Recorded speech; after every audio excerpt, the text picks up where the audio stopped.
नमस्कार दोस्तों, आपका फिर से स्वागत है मेरे यूट्यूब चैनल सरकारी नौकरी मिलेगी के अंदर। हर बार की तरह मैं आपके लिए फिर से एक और जो है वैकेंसी की जो है नोटिफिकेशन लेके आ गया हूँ। जैसा कि आप देख सकते हैं, ये जो डिपार्टमेंट है ये है central registry of securitisation asset reconstruction and security interest of India, CERSAI, government of India undertaking. ये जो रिक्रूटमेंट निकला है ये निकला है 1/2/2024 को, 1 फरवरी 2024 को। बढ़ते हैं इसके अंदर कौन कौन सी वैकेंसीज आई हैं। यहाँ पर 2 पोस्टों पे वैकेंसी निकली है जिनके नाम है असिस्टेंट मैनेजर, एडमिन ऑफिसर और सीनियर मैनेजर IT या फिर SI या CKYC या HR या अकाउंट्स या एडमिन। ओके, तो जो असिस्टेंट मैनेजर होगा, एडमिन ऑफिसर, उसकी जो लेवल होगी सैलरी की वो होगी E0 और जो सीनियर मैनेजर होगा उसकी होगी E2। टोटल वैकेंसीज़ यहाँ पर असिस्टेंट मैनेजर के अंदर 1 है और जो सीनियर मैनेजर है उसमें 5 है। ठीक है दोस्तों, तो आगे बढ़ते हैं और बात कर लेते हैं इसमें क्या क्या और यहाँ पे दिया गया है। इम्पोर्टेंट नोट्स यहाँ पे दिए गए हैं, बट यहाँ पे देख लेते हैं।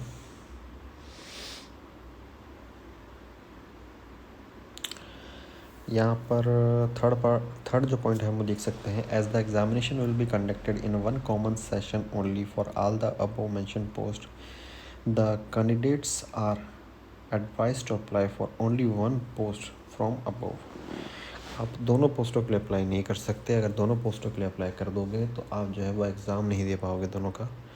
इसलिए उन्होंने कहा है कि सिर्फ एक ही पोस्ट के लिए आप अप्लाई करें। ठीक है, आगे बढ़ते हैं।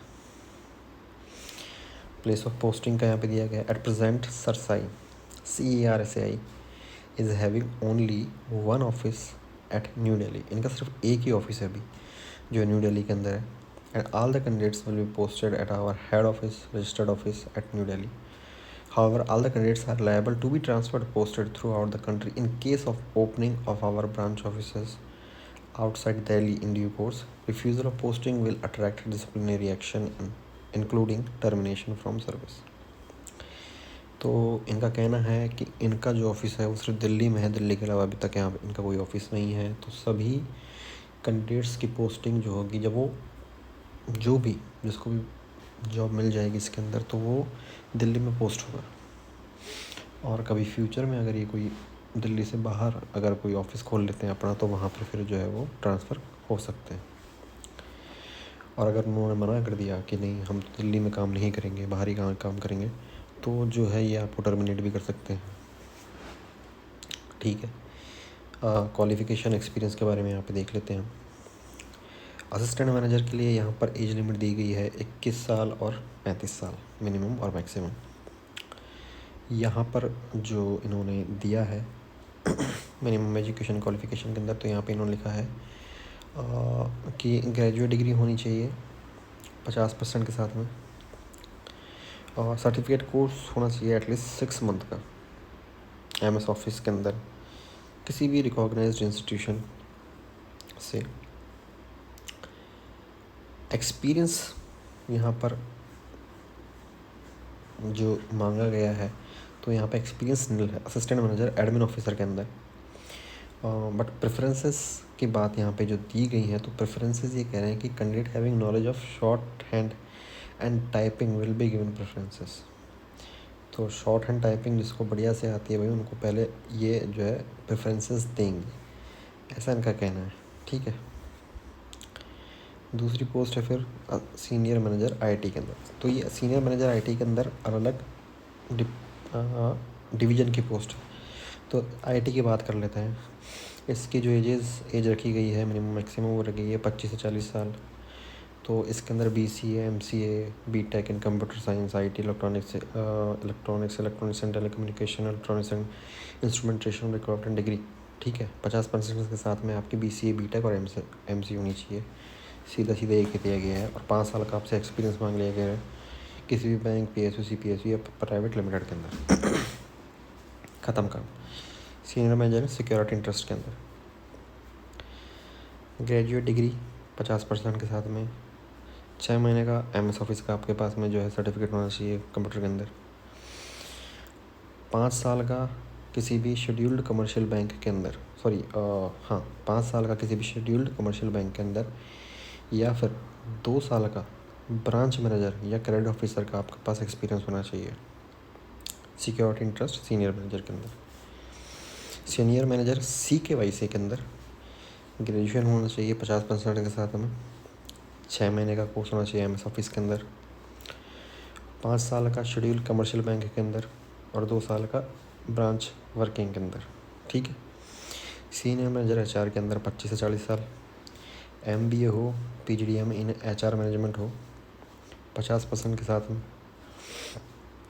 6 महीने का MS ऑफिस का सर्टिफिकेट हो। 5 साल का HR डिपार्टमेंट के अंदर जो है वो एक्सपीरियंस होना चाहिए किसी भी PSU CPSE या प्राइवेट इंस्टीट्यूशन के अंदर। ठीक है, जैसा कि यहाँ पे दिया गया है।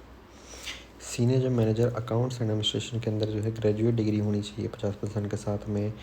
MS ऑफिस के अंदर 6 महीने का जो है सर्टिफिकेट होना चाहिए। 5 साल का जो है वो वर्किंग एक्सपीरियंस होना चाहिए अकाउंट्स डिपार्टमेंट के अंदर किसी भी PSU CPE प्राइवेट इंस्टीट्यूशन के अंदर। ठीक है। और नॉलेज होनी चाहिए टैली एंड अकाउंट्स सिस्टम की। तो ये तो हो गई सारी बातें।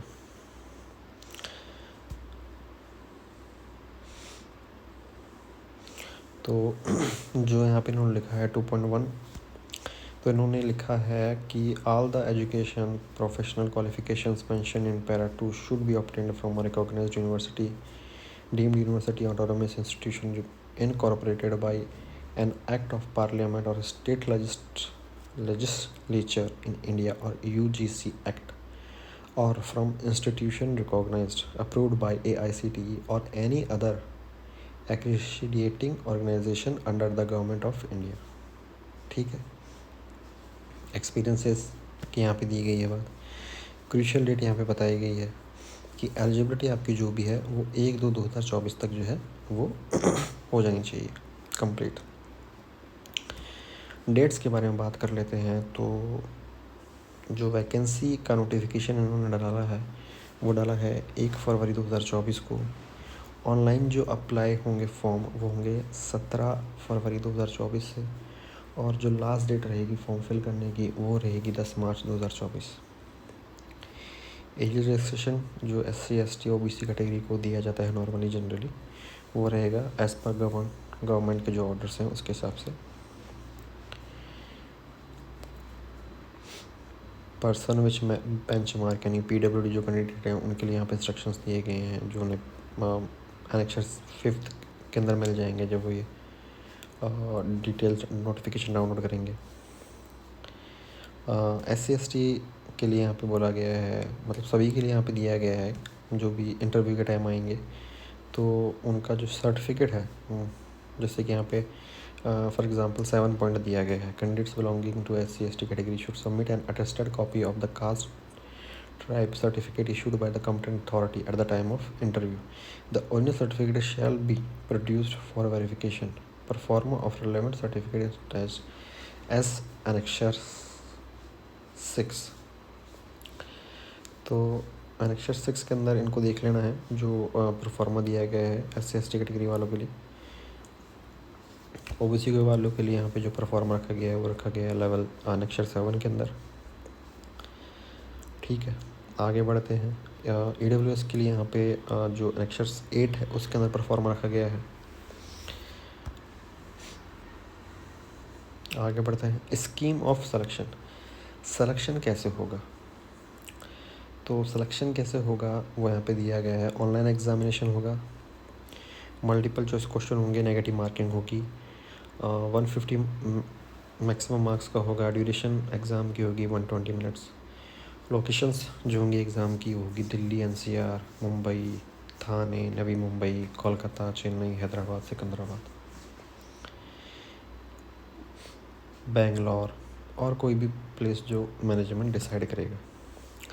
इंटरव्यू 50 नंबर का होगा, ड्यूरेशन यहाँ पे नहीं दी गई है, वो न्यू दिल्ली के अंदर ही होगा।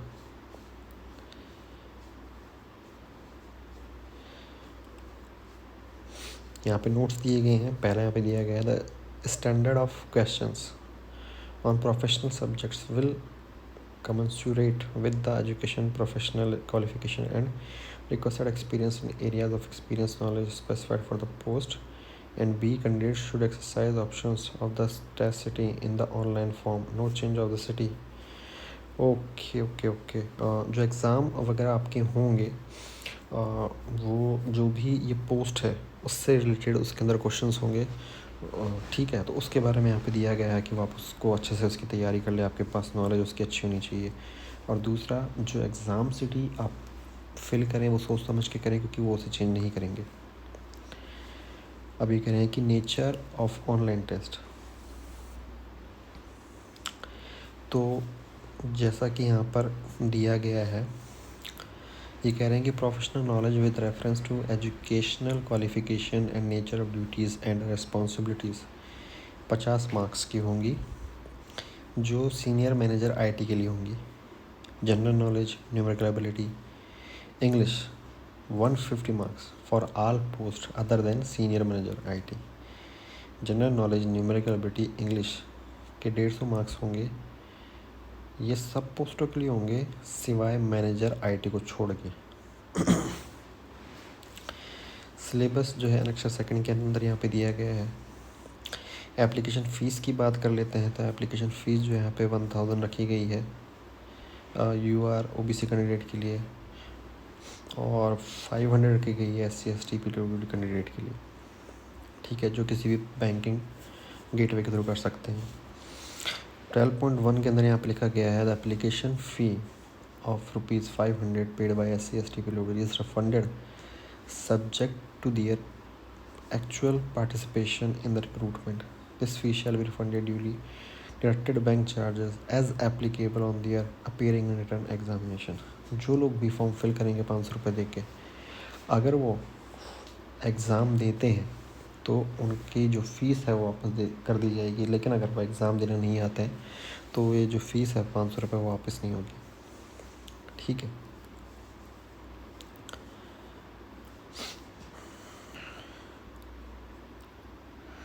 अब आपको अप्लाई कैसे करना है, वो यहाँ पे जो है वो दिया गया है। आपको उनकी वेबसाइट पे चले जाना है www.cersci.org.in/cersci/home.prg, ठीक है। इन्होंने यहाँ पे सिंपल सा लिखा है कि आपको सिर्फ ऑनलाइन ही जो है वो फॉर्म फिल करना है, कोई अदर मोड से एक्सेप्ट नहीं करेंगे, यानी इसके अंदर आपको हार्ड कॉपी भेजने की ज़रूरत नहीं है। आराम से ऑनलाइन इसके लिए अप्लाई कीजिए, बस यहाँ पे और कुछ नहीं है।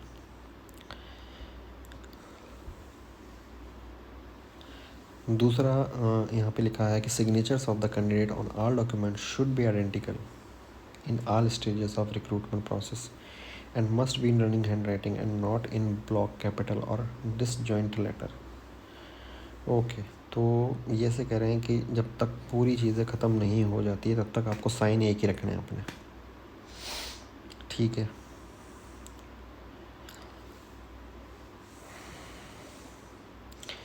Valid email ID, mobile number आपको डालना है ताकि आप कांटेक्ट कर सकें। आपकी जो फ़ोटोग्राफ हो वो 3 महीने से ज़्यादा पुरानी ना हो। सर्टिफिकेट्स आपको लगाने हैं, एक्सपीरियंस सर्टिफिकेट्स वगैरह जो भी रहेंगे, जो भी डॉक्यूमेंट्स रहेंगे वो आपको यहाँ पे जो है वो लगा देने हैं।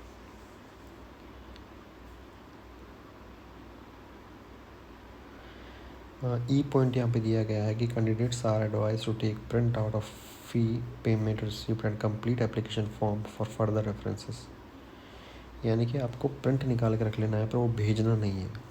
वो बोल्ड यहाँ पे इन्होंने लिखा हुआ है candidates are not required to send original or hard copies of any documents to the office of CERSAI, CERSAI.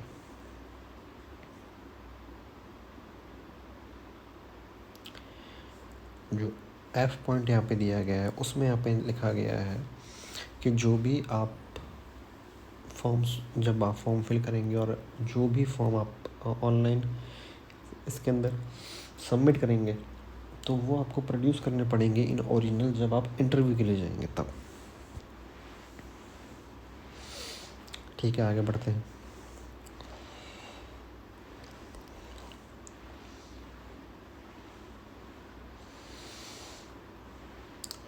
ठीक है, अदर इंस्ट्रक्शन में देख लेते हैं यहाँ पे और कुछ अगर दिया गया है तो।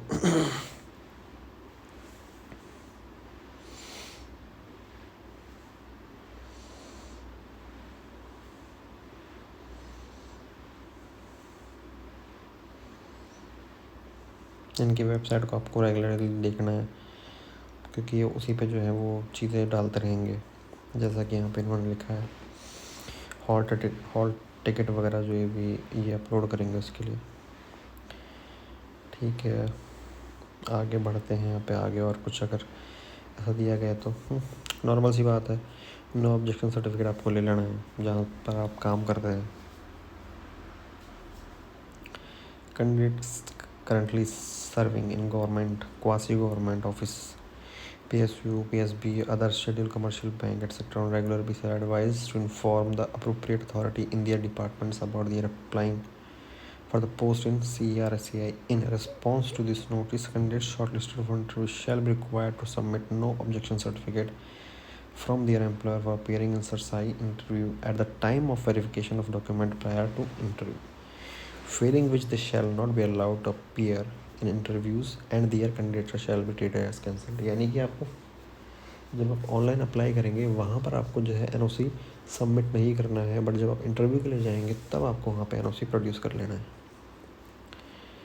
ठीक है, acceptance of resignation on final selection, candidate working in government, जो भी आप डिपार्टमेंट में काम करते हैं, should produce document conveying the acceptance of his her resignation from service of his her last employer. In the absence of such document, she shall not be allowed to join services of CERSAI। ठीक है, verification of document वो interview के time होगा। Travelling expenses जो है वो यहाँ पे नहीं दिए जाएंगे यहाँ पर, बट जो SC ST और PWD के कैंडिडेट हैं जो किसी भी डिपार्टमेंट में काम नहीं करते, सर्व नहीं करते, जो बिल्कुल फ्रेश हैं, उनको यहाँ पे 3rd AC का जो है वो फेयर यहाँ पे जो है देने की बात है। मेडिकल एग्जामिनेशन जब आप सेलेक्ट हो जाएंगे उसके बाद होगा, बैकग्राउंड चेक बाद में होगा। प्रोबेशन यहाँ पे जो है वो 2 साल का रहेगा। ठीक है, आगे बढ़ते हैं। आगे यहाँ पे कुछ दिया गया, सर्विस एग्रीमेंट यहाँ पे इन्होंने लिखा है कि सर्विस एग्रीमेंट रहेगा। CERSAI will do substantial investment on recruitment of its employees, their training, on-job training, etc., and any discontinuation of the employment by a recruited employee before expiry of 3 years will be unfair and not in the interest of the company without any prejudice. As such, selected candidate will have to execute a service agreement of 3 years and bond of rupees 2 lakh only at the time of joining। 2 lakh का bond आपको जो है देना पड़ेगा। 3 साल के बाद में आपको मिल जाएगा अगर आप छोड़ के नहीं जाते हैं तो। रेजिग्नेशन 3 मंथ प्रायर नोटिस आपको देना पड़ेगा अगर आप रेजिग्नेशन चाहते हैं तो। स्क्रैब उनके लिए हैं जो PWD कैंडिडेट्स हैं। मिसकंडक्ट के लिए ये जो है वो कुछ एक्शन ले लेंगे। ठीक है, ओके। तो दोस्तों आई थिंक इतना ही था इसके अंदर। बाकी जो है इन्फॉर्मेशन और वेबसाइट, इनकी वेबसाइट पे जाइए, आपको सारी इन्फॉर्मेशन मिल जाएगी। लास्ट डेट हमने बताई दी है। और जॉब डिस्क्रिप्शन जो है यहाँ पे दिया गया है कि जॉब डिस्क्रिप्शन क्या रहेगा, क्या काम करना रहेगा, असिस्टेंट मैनेजर को क्या काम करना रहेगा, सीनियर मैनेजर को क्या काम नहीं रहेगा। तो वो सब चीज़ें जो है यहाँ पे वो दी गई है और यहाँ पे ज़्यादा कुछ है नहीं। तो आप वो जो है वो पढ़ सकते हैं इनकी वेबसाइट पे जाके। इनकी वेबसाइट पे जाइए और जो है वो चेक कर लीजिए। एनेक्सर जो हमने बताए थे तो वो सारे यहाँ पे एनेक्सर जो है उन्होंने डाले हैं कि कौन कौन से जो है एनेक्सर रहेंगे, क्या सब्जेक्ट रहेगा, एग्ज़ाम जो होगा उसका, कौन से आपको जो है वो डॉक्यूमेंट्स प्रोड्यूस करने हैं, वो सब यहाँ पे जो है वो दिए गए हैं। ठीक है दोस्तों, ठीक है। तो इतना ही था इस वीडियो में। आपको अगर कुछ पूछना हो इस वीडियो के बारे में, कोई चीज़ आपको नहीं समझ में आई हो तो आप मुझे जो है वो कमेंट कर सकते हैं। मैं पूरी कोशिश करूँगा आपके डाउट पूरे करने की। ठीक है दोस्तों, तो आपसे मिलते हैं किसी अगले वीडियो में, तब तक के लिए।